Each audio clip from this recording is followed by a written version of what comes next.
Hi, my name is Sean Darty, and I will be speaking about the observation that I observed on masterclinician.com.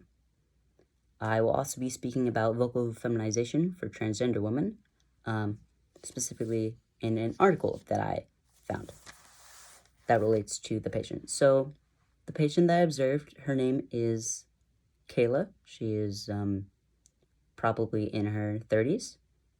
Her clinician's name is Aaron Jalelis. Kayla has the diagnosis is a voice disorder, and the length was about 65 minutes. So Kayla is a transgender woman, and that means a woman who was assigned male at birth. So she is trying to make her voice sound more feminine with the vocal feminization, which is what the clinician is trying to achieve.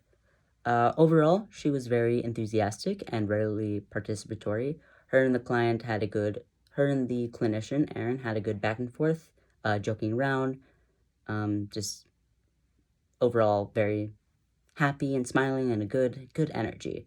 It was visibly noticed that Kayla would look visibly upset whenever she would not achieve the proper pitch, phonation, intonation, but Aaron was very ready to relax her and calm her down and make her, less bummed about it because, they're working.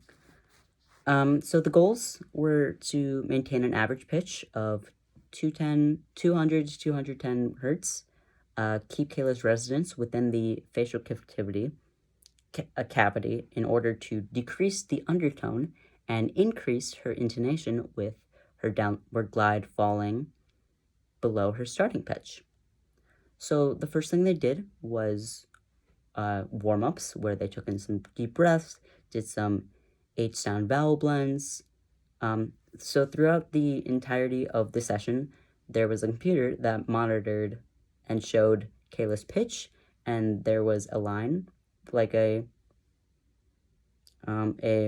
following a certain line set that was set at 210 hertz. So they also, an important goal of the session was to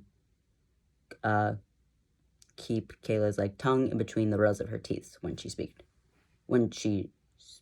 speaks. Yeah. So after the warm-up, the clinician Aaron took out her phone and started recording, and would play back some of the words and phrases and sentences that Kayla said to help her listen to how she sounded, either to point out if she sounded really good in some ways and if she sounded not as great as the other ways. So the main goal was to focus on the resonance, pitch, and intonation. So the first thing they did was they worked on words that had the first sound, had M as the first sound in the words. The goal for that was that Kayla will produce the M sound in the start of words with a 90% accuracy. Kayla produced the M sound in the beginning of words with an 89% accuracy. After that, they moved on to words that had N in the starting sound.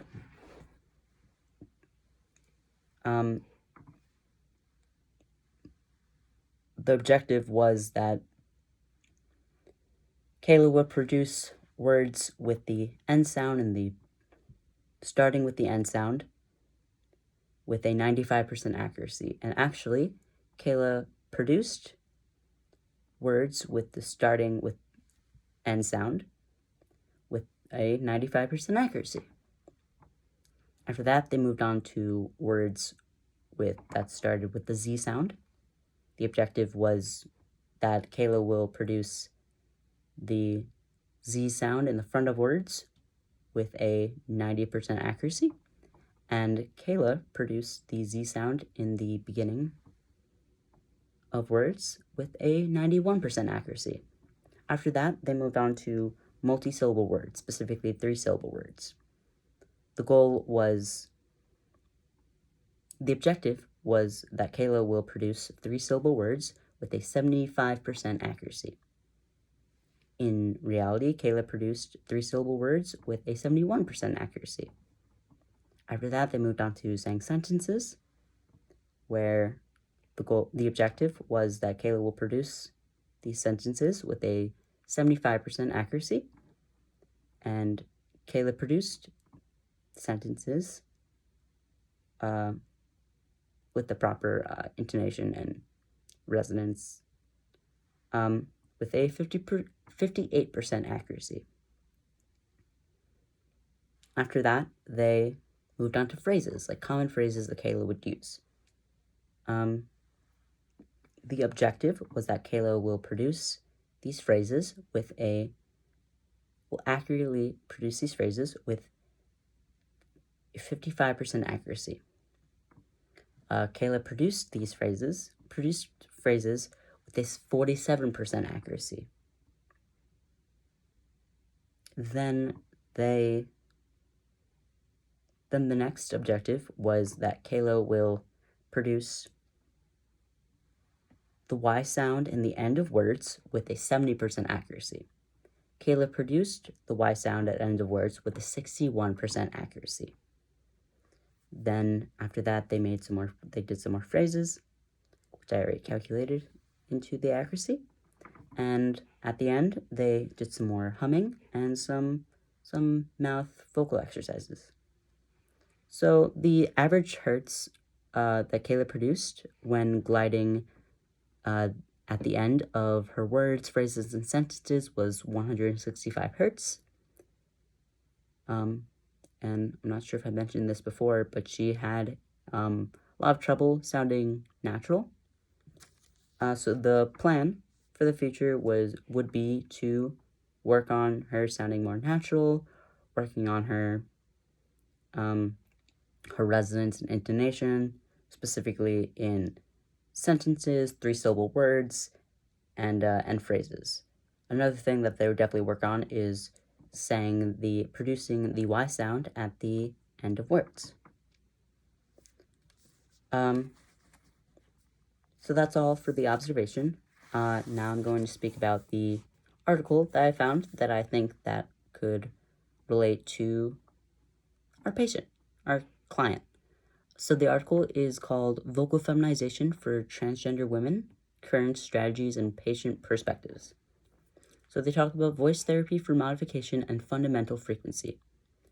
They state that pitch is the most important feature of voice femininity, and it's reported that a minimum pitch is required for a voice to be perceived as feminine is at 180 hertz, which makes sense that for our patient, the followed line was at 210 hertz.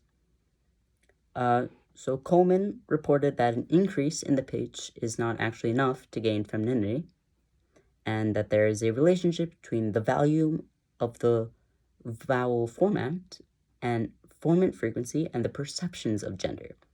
Resonance is another vocal characteristic that contributes to the perception of gender. So in resonance, there's an increase in the second formant frequency results in the perception of a feminine voice. Another meaningful feminine perception of the voice is associated with increased breathiness. So Hancock reported 5 years of cases of voice feminization treatment techniques, and their outcomes. They noted that every transgender woman addressed at least one of the following in treatment goals: increase forward resonance, increase speaking pitch, relaxation technique, increase intonation, reducing phonotraumatic behaviors, improve breath control, feminine nonverbal communication, feminine pragmatics, and improving vocal hygiene. So these therapeutic goals for transgender women are consistent with the most frequently recommended goals in the research literature on voice and communication therapy for transgender women. So they then go on to talk about the strategy for modification of resonance, and they talk about one strategy that I will be focusing on is feminization voice treatment, like what Kayla went through with Aaron. So voice therapy should focus on make changes of the vocal tract dimensions to modify oral and pharyngeal resonance. Voice therapy refers to the process of changing a male phonatory organ as a female phonatory organ. It should focus on changes in resonance frequencies that are related to the oral cavity volume and length as well as pharyngeal volume. The oral cavity volume and length are mainly controlled by the tongue motion that also affects a hyoid motion with modification of laryngeal movement. So that makes sense why they want to make sure that Kayla's tongue stayed in between the rows of her teeth. The tongue motion is crucial to muscle action to modify oral and pharyngeal resonance frequency. In a general sense, oral resonance therapy is thought to be very beneficial in increasing forward resonance and the femininity of voice. In a physiological aspect of resonance of phonatory organ, voice therapy should be undertaken to improve the oral resonance and reduce the volume of the pharynx for pharyngeal resonance. They mostly conclude with saying that voice feminization is a very long transition journey that makes changes to a male phonatory system, including the phonatory organs, and pattern to a female phonatory system. The course of treatment should be determined as a method that can maximize the safety of the patient's voice and minimize side effects while feminizing the voice. And that is all. Have a good day.